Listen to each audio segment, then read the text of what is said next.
মুভির শুরুতেই ইন্দোনেশিয়ার একটি জেলকে দেখা যায়। সেখানে একজন পুলিশ অফিসার কিছু গার্ডদেরকে নিয়ে একজন ভয়ঙ্কর সন্ত্রাসীকে দেখতে এসেছে।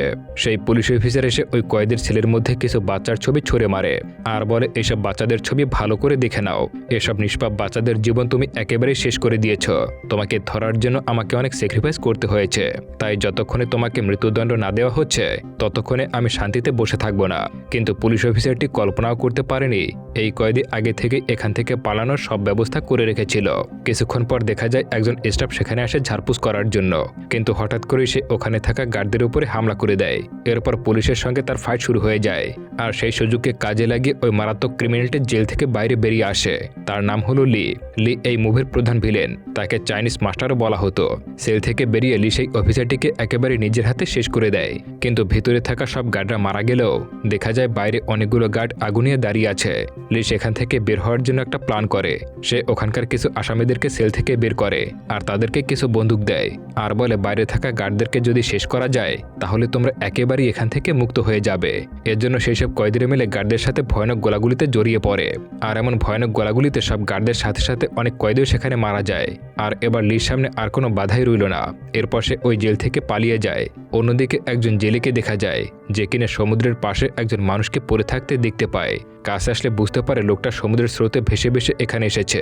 জেলে তখন লোকটাকে কিনারায় উঠিয়ে হাসপাতালে ভর্তি করে। এরপর 2 মাস কেটে যায়। এখানকার এক হাসপাতালে কর্মরত একজন ডাক্তার আলীকে দেখা যায়। আলীকে দেখে কিছুটা চিন্তিত মনে হচ্ছিল, কারণ গত 2 মাস যাবৎ তার একজন পেশেন্ট কোমায় রয়েছে। সে রোজকারের মতো আজকেও তার সেই পেশেন্টকে চেক করার জন্য তার কেবিনে আসে। আলী লোকটার শরীরে আঘাত দেখে বলতে থাকে, কে তুমি আর কেনই বা তোমার কেউ এমন হাল করেছিল? যেহেতু আলী তার এই পেশেন্টের নাম জানতো না, তাই সে তার নাম রেখে দেয় ইসমাইল। হঠাৎ করে একদিন ইসমাইলের জ্ঞান ফিরে আসে, তবে দেখা যায় তার পুরনো কোনো কিছুই মনে করতে পারছিল না। সেজন্য সে আলীকে নিজের ব্যাপারে কিছুই জানাতে পারে না, এমনকি সে নিজের নাম পর্যন্ত ভুলে গিয়েছে। এইসব দেখে আলী বলে, যতদিন না তুমি নিজের নাম মনে করতে পারছো ততদিন আমি তোমাকে ইসমাইল বলে ডাকবো। এর পরের দৃশ্যে দেখা যায় ইসমাইল তার শরীরে ক্ষতগুলো দেখে তার পুরনো স্মৃতিগুলো মনে করার চেষ্টা করে, তবে অনেক চেষ্টা করার পরেও কিছু মনে করতে পারছিল না। এভাবে আরও বেশ কিছুদিন কেটে যায়, কিন্তু এখনও তার কোনো কিছুই মনে পড়ছে না। এইসব দেখে আলী তাকে সমুদ্রের কিনারায় নিয়ে আসে। সেখানে গেলেও ইসমাইলের পুরনো কোনো কথাই মনে পড়ছিল না। এরপর আলী সেখানে এসে জেলের সাথে ইসমাইলের পরিচয় করায়, যে কিনা সেদিন তাকে বাঁচিয়ে হাসপাতালে ভর্তি করিয়েছিল। ইসমাইলও সেই জেলেকে বাঁচানোর জন্য ধন্যবাদ জানায়। অন্যদিকে লিকে দেখা যায় যে কিনা এই আইল্যান্ডের কিছু লোকাল গুন্ডাদের সঙ্গে ডিল করতে এসেছে। তবে দেখা যায় সেই গুন্ডাদের লিডার লিয়ের উপরে অনেক রেগে আছে, কারণ লি তাকে নকল বন্দুক আর সেই সঙ্গে নকল ড্রাগসের সাপ্লাই করছিল।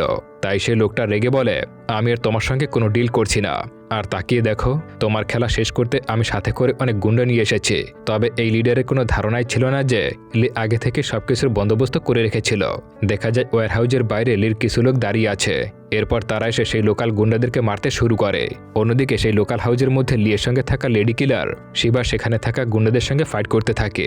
সেই লিডার ভেবেছিল লিয়ের সঙ্গে মাত্র 4-5 জন লোক কি করে তার এত গুন্ডাদেরকে হারাতে পারবে, কিন্তু সেটা বুঝতেই পারেনি যে লির সাথে আসা এই 4-5 জন এত ভালো ট্রেনিং করা ছিল যে তাদের এতজন গুন্ডা ওর কাছে খুব কম হয়ে গিয়েছিল, কারণ তারা তো একজন ছিল কয়েকজন গুন্ডা সমান। এরপর লি সেই লিডারকেই মেরে ফেলে। তখন ওই লিডারের ডান হাত নোভা ভীষণ ভয় পেয়ে যায় আর নিজের জীবন বাঁচাতে সে লির কাছে ক্ষমা চাইতে শুরু করে। সে নিজেকে বাঁচাতে লিকে একটা গোপন খবর জানিয়ে দেয়। সে লিকে জানায়, আজ থেকে প্রায় 2 মাস আগে একজন জেলে একটা লোকের সমুদ্র থেকে উদ্ধার করেছিল, কিন্তু এখানকার কেউই তার পরিচয় সম্পর্কে কিছুই জানতে পারেনি। তাই আমার মনে হচ্ছে লোকটা হয়তো তোমার গ্যাংয়েরই কেউ হবে। এসব কথা জানতে পেরে লি তো অনেকটাই টেনশনে পড়ে যায়। আর এখানে লির কথায় বোঝা যায় লির সাথে ইসমাইলের কোনো না কোনো একটা কানেকশন তো অবশ্যই আছে। এরপর দেখা যায় লি নোভাকে প্রাণে না মারলেও তার কানের পাতে গুলি করে ফাটিয়ে ফেলে আর বলতে থাকে, নিজের জীবন বাঁচাতে হলে তাড়াতাড়ি হাসপাতালে গিয়ে ওই লোকটাকে খুঁজে বের করো। এরপর নোভা তাড়াতাড়ি হাসপাতালে চলে আসে আর সেখানে থাকা স্টাফদের সঙ্গে মাস্তানি করতে শুরু করে আর তার ভেতরের সব রাগ ওই স্টাফদের উপরে ঝাড়তে থাকে। পুরো হাসপাতালকে চিৎকার করে মাথায় তোলে। এইসব শুনে আলী সেখানে চলে আসে আর পরিস্থিতি কিছুটা শান্ত করে। এরপর আলী নোভাকে কেবিনে আনে আর তার ড্রেসিং করতে শুরু করে। তখন নোভা আলীর কাছে ইসমাইলের ব্যাপারে জিজ্ঞাসা করে, কিন্তু আলী তার মুখ খোলে না, কারণ আলী ভাবত ইসমাইল একজন খুবই সাধারণ মানুষ। তাই সে কিছুতেই চাইছিল না নোভা তার কোনো ক্ষতি করুক। তবে আলীর হাবভাব দেখে নোভা বুঝে যায় হয়তো আলী ইসমাইলের ব্যাপারে কোনো কিছু লুকাচ্ছে। তাই এবার সে সত্যিটা বের করার জন্য আলীর সঙ্গে খারাপ কিছু করার চেষ্টা করতে থাকে। কিন্তু ঠিক সেই সময় ইসমাইল এসে নোভাকে আলীর থেকে দূরে সরিয়ে নেয়। যতই সে তার তার পুরনো স্মৃতিগুলো ভুলে যাক না কেন, এখনও সে কোনো বিপদ দেখলেই ঠিক আগের মতোই নিজের ফাইটিং স্কিল ব্যবহার করতে শুরু করে। ইসমাইলের এমন ফাইটিং স্কিল দেখে নোভা বুঝে যায় সে তাকে হারাতে পারবে না, তাই সে দ্রুত সেখান থেকে চলে যায়। আর ইসমাইলের এমন রূপ দেখে আলীও অনেকটাই অবাক হয়ে যায়। সে এবার নিশ্চিত হয় ইসমাইল কোনো সাধারণ মানুষ নয়। এরপর যাওয়ার পথে আলী বলে, এই জায়গাটা তোমার জন্য একেবারেই সুরক্ষিত নয়, তাই পরদিন আমার সঙ্গে তুমিও জাকার্তায় চলো। তবে ইসমাইল বলে, আমাকে আমার পুরনো স্মৃতি ফিরে পেতে হলে এখানেই থাকতে হবে, কারণ যাদের জন্য আজ আমার এমন অবস্থা হয়েছে আমি তাদেরকে খুঁজে অবশ্যই বের করব। তাও আলী অনেক বোঝানোর চেষ্টা করে, কিন্তু ইসমাইল বলে সে অবশ্যই কিছুদিন তার কাছে জাকার্তায় যাবে, কারণ এখন ইসমাইল আলীকে পছন্দ করতে শুরু করে দিয়েছিল। দেখা যায় যখনই ইসমাইল তার পুরনো স্মৃতিগুলো মনে করার চেষ্টা করে তখনই তার সামনে কিছু বাচ্চাদের মুখ ভেসে ওঠে, তবে তাদের অবস্থা অনেক খারাপ ছিল। এসব কিছু দেখার পর ইসমাইল এর কারণ জানার জন্য আরও বেশি চিন্তিত হয়ে পড়ে। এরপর দেখা যায় আজকে আলী জাকার্তায় চলে যাবে, তাই ইসমাইলও তাকে এগিয়ে দিতে বাস স্ট্যান্ড পর্যন্ত চলে আসে। কিন্তু দূরে দেখা যায় লি কিছু গুন্ডাদেরকে ইসমাইলের উপরে নজর রাখতে পাঠিয়েছে। এরই মধ্যে হঠাৎ করে সেই গুন্ডাদের গাড়ির সামনে একটা অন্য গাড়ি এসে দাঁড়িয়ে পড়ে, যে কারণে তারা তাদের দুইজনকে দেখতে পারছিল না। তাই তারা মনে করে হয়তো ইসমাইল আলীর সঙ্গে জাকার্তার উদ্দেশ্যে বেরিয়ে পড়েছে। এরপর সেই বাসটা কিছুদূর একটা নির্জন জায়গায় পৌঁছালে লি সেই লোকেরা তাদের গাড়িটা মাঝপথে রেখে বাসটাকে থামিয়ে দেয়। দেখা যায় লির পাঠানো লোকেরা খুবই ভয়ানক ছিল। এসেই তারা সেই বাসের ড্রাইভারকে গুলি করে মেরে ফেলে, এমনকি সেখানে থাকা বেশিরভাগ প্যাসেঞ্জারকেও মেরে ফেলে। কিন্তু সেখানে তারা কোথাও ইসমাইলকে দেখতে পায় না। এসবের মধ্যে আলী কল করে ইসমাইলকে এইসব কিছু জানিয়ে দেয়। এসব শুনে ইসমাইল দ্রুত সেই জেলেকে সাথে করে বেরিয়ে পড়ে। ওদিকে সেই গুন্ডারা গান পয়েন্ট করে আলীকে ইসমাইলের ব্যাপারে জিজ্ঞাসাবাদ করতে শুরু করে, আর জিজ্ঞাসা করে যে আবিদ কোথায় আছে। মূলত ইসমাইলের আসল নাম ছিল আবিদ, আর লির এই লোকজন তাকে খুঁজতে এখানে এসেছে। কিছু জানতে না পারায় লোকগুলো আলী আর একটা ছোট্ট বাচ্চাকে তাদের সঙ্গে নিয়ে যায়। এরই মধ্যে ইসমাইল সেখানে পৌঁছে যায়, কিন্তু সে আলীকে কোথাও দেখতে পায় না। তখনই বাসের মধ্য থেকে লির পাঠানো এলাকার কিছু গুন্ডারা ইসমাইলের উপরে হামলা করে দেয়। তবে ইসমাইল সেই সব গুন্ডাদেরকে শেষ করে ফেলে, কিন্তু দুর্ভাগ্যবশত এইসবের মাঝে ওই জেলের চাচা সেখানেই মারা যায়। এরপর দেখা যায় ইসমাইল সেখান থেকে যেতে যাবে, ঠিক তখনই পুলিশ তাকে অ্যারেস্ট করে নেয়। অন্যদিকে লির সেই গুন্ডারা আলিয়া সেই বাচ্চাটিকে তাদের সিক্রেট ডেরায় নিয়ে আসে এবং একটা রুমে এনে আটকে রাখে। আর এবার নোভার কাজও এখানেই শেষ হয়ে যায়। তবে সে এই কাজ নিয়ে একটু বেশি বড়াই করতে থাকে। এইসব শুনে লির গুন্ডারা তাকে গুলি করে মেরে ফেলে, আর আলিয়া সেই বাচ্চাটিকে সেই ঘরে আটকে রেখে চলে যায়। ওদিকে ইসমাইলকে পুলিশেরা জিজ্ঞাসাবাদ করছিল। ইসমাইল সবকিছু বলার পরও সেই অফিসাররা তার কোনো কথাই বিশ্বাস করছিল না। অফিসারটি বিশ্বাসই করতে পারছিল না যে ইসমাইল তার আগের সব স্মৃতি ভুলে গেছে। ইসমাইল সেই অফিসারদেরকে জানায়, আমি তো নিজেও জানি না যে বাসের সব লোকজনকে কারা ওইভাবে মেরে ফেলেছে, কিন্তু তারা আমার বন্ধু আলীকে কিডন্যাপ করে নিয়ে গেছে। সেজন্য আপনাদের তো আমাকে এইভাবে প্রশ্ন করা উচিত না, বরং আমাকে সাহায্য করা উচিত। তবে সেই পুলিশ অফিসার লির ছবি দেখিয়ে বলে, একে কোথায় খুঁজে পাবো আমরা। তবে ইসমাইলের পুরনো কিছু মনে না থাকার কারণে সে লিকে চিনতেই পারে না। এবার ওই অফিসার লিয়ের ব্যাপারে বলতে শুরু করে। সে বলে, আমি জীবনে অনেক ক্রিমিনালকে দেখেছি, তবে লিয়ের মতো এত ভয়ানক ক্রিমিনাল আমি দুইটা দেখিনি। এমন কোনো খারাপ কাজ বাকি নেই যেটা সে করেনি। তবে তার করা সেই খারাপ কাজের মধ্যে সবথেকে ভয়ঙ্কর কাজ হলো বাচ্চাদেরকে বিশেষ ট্রেনিং দিয়ে এমন মানুষে পরিণত করছে যে তার কথায় যে কাউকে মারতেও তাদের হাত কাঁপে না। আর সেই বাচ্চারাও এখন অনেকটাই বড় হয়ে গিয়েছে। লি তাদেরকে এমন একটা মেশিনে পরিণত করেছে যে তার একটা কথাতেই তারা যে কোনো ভয়ানক কাজ করতেও দুইবার ভাবে না। তখন ইসমাইল বলে, কিন্তু আপনি এগুলো আমায় কেন শোনাচ্ছেন? এইসব ঘটনার সঙ্গে আমার কি সম্পর্ক? এটা শুনে সেই অফিসার সেখানে লিয়ের একটা ছবি বের করে, যেটাই লিয়ের একেবারে পাশেই ইসমাইল বসা ছিল। আর এই ছবি থেকে এটাই প্রমাণিত হয় যে ইসমাইলও লিয়ের গ্যাংয়ের একজন মেম্বার ছিল। আর ঠিক এই কারণেই পুলিশ অফিসার তাকে সাহায্য না করে বরং জিজ্ঞাসাবাদ করতে শুরু করেছে। ঠিক তখনই হঠাৎ করেই থানায় ইলেকট্রিসিটি অফ হয়ে যায়, আর বাইরে থেকে গুলির আওয়াজ আসতে শুরু করে। তার মানে লিয়ে সেই গুন্ডারা এখানেও পৌঁছে গিয়েছে। কিছুক্ষণের মধ্যেই গুন্ডারা সব পুলিশদেরকে মেরে ফেলে। এরপর ইসমাইলকে ধরতে লিয়ে সব থেকে ভরসার দুজন গুন্ডা রাগা আর বিল্লা সেখানে আসে, আর এই দুজন গুন্ডাই সেই বাসের সবাইকে মেরে ফেলেছিল। এরপর ইসমাইল আর গুন্ডাদের মধ্যে ফাইট শুরু হয়ে যায়। ইসমাইল তো বুঝতেই পারছিল না যে আসলে এরা কারা আর কেনই বা তার পেছনে পড়ে আছে। তবে তাদের সঙ্গে ফাইট করার সময় ইসমাইলের কিছু পুরনো স্মৃতি মনে পড়তে থাকে।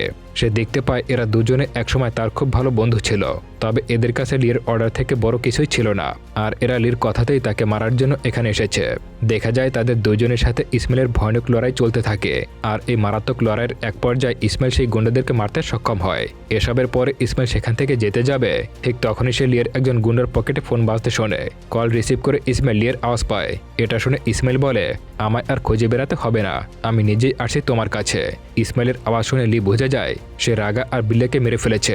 ওদিকে ইসমাইল দ্রুত সেই সিক্রেট ডেরার সন্ধানে বেরিয়ে পড়ে।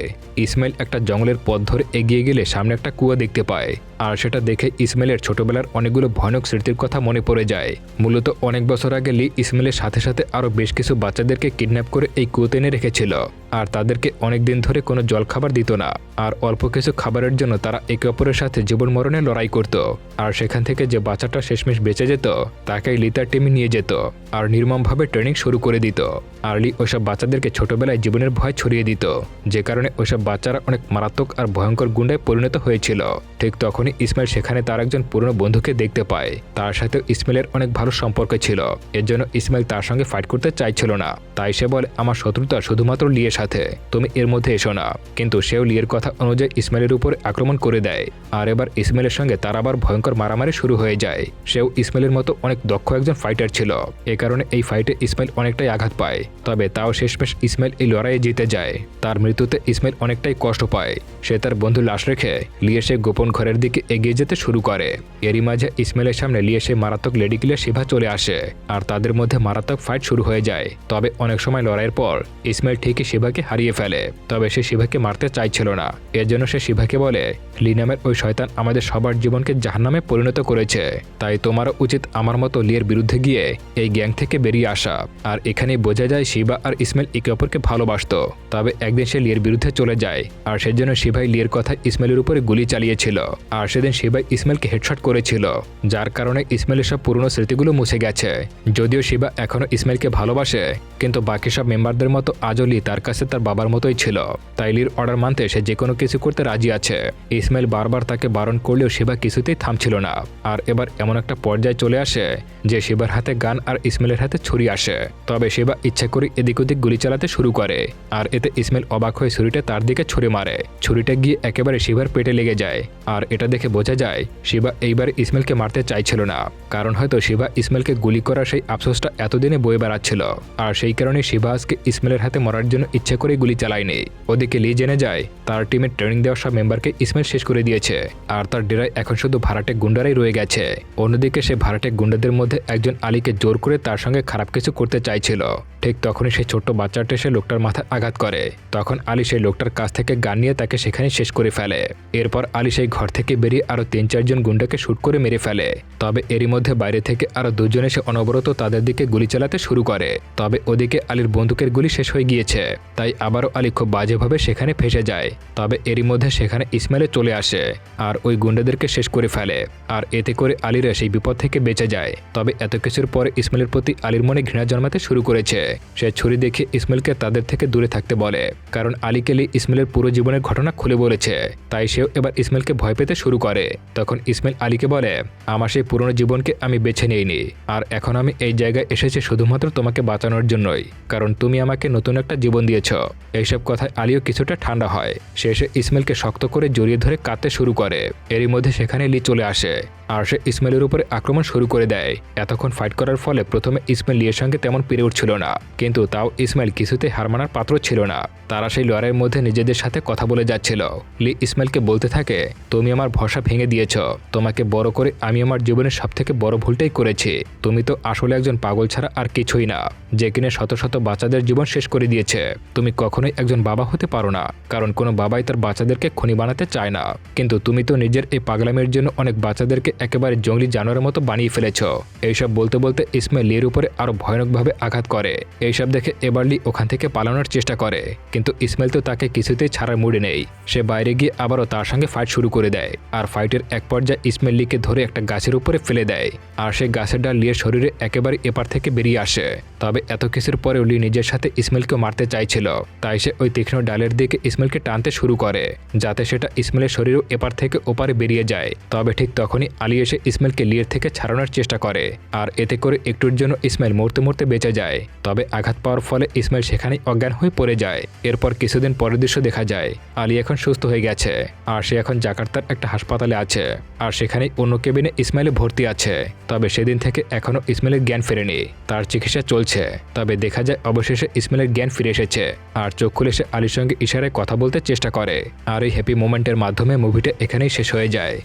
তো বন্ধুরা, কেমন লাগলো গল্পটি অবশ্যই কমেন্ট করে জানাবে। তোমরা যেখানেই থাকবে সুস্থ থাকবে, কমেন্ট করে জানিয়ে দিতে পারো তোমাদের ওখানে শীতের প্রকোপ কেমন কাটছে। সেই সঙ্গে অবশ্যই আমার সঙ্গে থেকো। দেখা হচ্ছে সামনের আরও একটা ভিডিওতে। ততক্ষণে সবাই সুস্থ থাকো। খোদা হাফেজ।